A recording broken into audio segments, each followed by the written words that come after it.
Design তো change করা যায় মিনিটে মিনিটে। 35 বছর হইব আমি চিন্তা ভাবনা করবো যে আমি আর একটা ডিজাইন করবো। আমি ডিজাইনের কোনো শেষ নেই। এটা এখন ফুল তুলতেছি, গোলাপ ফুল। হাতুড়ি এই যে ডিজাইনের শ্রেণী আছে, কলম আছে, এগুলো এই যে ফুলের কি আর কি ডিজাইনের কলম। এটাতে ফুলের কলম কই আমরা। এটাতে ফুল উঠায়, পাতা গাছের পাতা হয়। এই একটা দিয়ে অনেক ডিজাইন করান যাবে। এটা হলো গাছের ডালা লতাতে এই যে ডালাটা টানতেছে। এটা হলো গোলাপ ফুল। একটা মালে ফুল তুলতে লাগে, পুরো কমপ্লিট করতে লাগে 1.5 ঘন্টা। এটা আগে থেকে শিখছি তো, ছোট থেকে অভ্যাস। এটা আমার ওস্তাদ পাকিস্তানি। ছোট থাকতে আমার কাছে আমাকে ওস্তাদ হলো পাকিস্তান বাড়ি। পাকিস্তান মাঠ আছে না, ওই জায়গায় একটা কারখানা ছিল, ওখান থেকে আর কি এই কাজটা শিখাইছে। পরে হার থেকে আমরা শিখছি। এবার কারখানা এবার লইছিল। এটা এই যে ব্রিজের নিচে আছিল কারখানা, ব্রিজের আগে আছিল। ওটা তো এই ভাঙ্গা আছে না, তখন আমার বয়স আছিল 13-14 বছরের। আমাকে শিখাইছে তখন ওয়াল প্লেট আছে না, বড় বড় আল্লাহ লেখা, মদিনা শরীফ লেখা, এইসব প্লেট এইগুলো আমরা তখন করি না। এটা হলো পরে আর কারখানাতে না আর পরে এলো। এটা ধরে রাখছি। এর আগে আবার অন্য কাজ করছি। এক সময় অন্য কাজে গেছিলাম, আবার এটা বানাই না আছে পিতলের কলস, ওই কাজ শিখছি। এই কাজের টাইমে আমি এই পিতলের ওই প্লেটটা কাজ শিখছি আগে। এই কাজে পরে আবার ওই যে কাজে গেছিলাম ওই কাজটা তেমন একটা আসছিল না, তখন আবার এই কাজে আবার চাহিদা হয়ে আছে।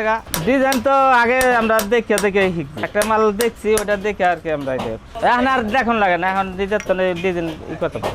আমাকে ওস্তাদরা যারা আমাকে ওস্তাদ ছিল একাত্তর আমরা শিখছি। আমাদের এই ডিজাইনের কারিগর বলা হয়, নকশি কারিগর কয়, ডিজাইনের কারিগর। গোলাপ ফুল তুলতে লাগতেছে এই একটা যন্ত্র খেলে, হাতের এই যন্ত্রটাই হইলে হয়ে যায় আর কিছু। এবার আইডিয়ার উপরে হাতের বাড়িতে এই করতেছি, আকল লাগে না।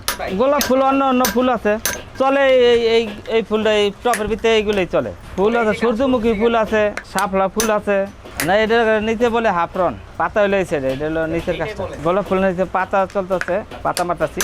একটা ডিজাইন করতে 1.5 ঘন্টার টাইম লাগে। খেয়াল রাখি যে ফুলটা কিভাবে উঠবো, ওইভাবে উল্টা পুল্টা দিনে না হয়। এখন যেটা উঠতেছে এটা আবার নতুন করে ফুলটা উঠবো না। এটা এই যে প্রথমে এই যন্ত্রটা যে কাজ করতে, এই যে হাতুর আছে, এইটা এই যে এটা হলো 10 ইঞ্চি। এটা বেচে হলো পাইকারি বেচে হলো 2000 টাকা পিস। খুচরা বেচে কত 2500 টাকা 2300 টাকা আপনি যা বিক্রি করতে পারেন। এটা কিনে বিভিন্ন এলাকার অফিস আদালত, তারপরে ক্যান্টার ম্যানেজার।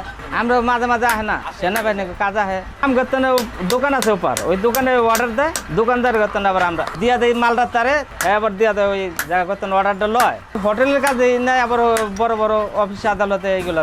এই 350 টাকা পাই। এটা একটু বড় তো, এটা এক সাইজ বড়, এটা এক সাইজ ছোট। এটা একটু বড়টার দাম হলো বেশি, ছোটটার দাম কম। এটা 350 টাকা আর এটা 400 টাকা। এটা হলো ভিতরে হলো ডিব্বা দিচ্ছি। এটা হলো ধূপ ছাড়া হলো ডিজাইন করানো যাবে না। ডিজাইন করানোর লেগে ডিজাইন ধূপ ছাড়া ডিজাইন আনা না দিলে এটা ধূপ খোলাইতে অনেক কষ্ট হয়ে যায়। তারপর বাইর করে আবার গালাইতে হয়, কাইটা বাইর করে গালাইতে হয়, তারপরে পরিষ্কার ভিতরে পরিষ্কার হয়ে যায়। এই যে কাইটা বাইর করছে ধূপটা এখন পুরো ক্লিয়ার আছে। আর এটা পলিশ করে পরে আরো চকচক হয়ে যাবে।